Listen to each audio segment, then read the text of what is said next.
I wanted to do this quick demonstration of why people think star trails in the south are circuiting in the opposite direction from what way they're circuiting in the north. Okay, so we got Popeye here, right here in his right hand. This is his right, right? And then we got this figure here, and his left is here. His right hand is over there.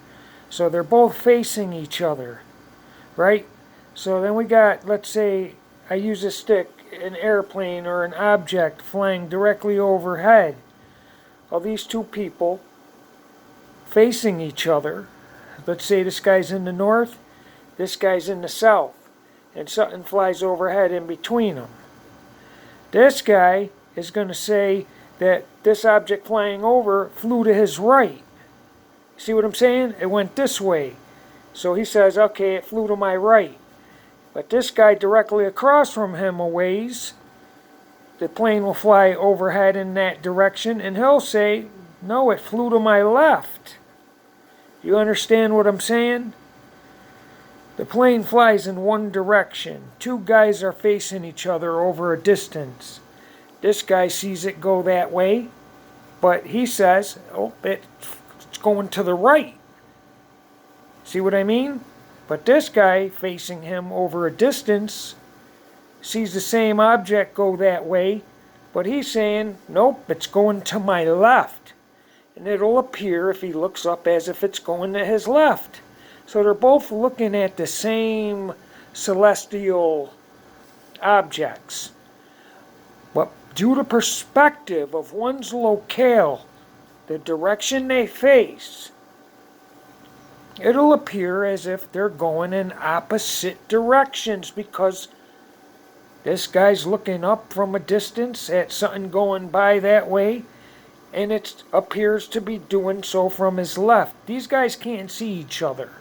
There's a massive distance, let's say 1,000 miles in between them, but they're both facing each other and looking up at something.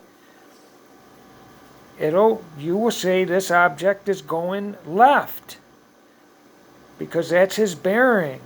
That's his left hand, that's his right hand over here. You see? But this guy, way 1,000 miles away, they're both facing each other. He sees something go by, and he says, it's going to my right. And that's all it is. It's just perspective. So anything you see in the south that contradicts what's going on in the north is perspective and debunked. Like I said before, in the winter months, 15 degrees north, looking south. If you're 15 degrees north from the equator and you look south, you can see Orion in its entirety, which spans both sides of the equator. It's moving in one direction, in the right direction, from the east to the west. That's that. The flat earth wins.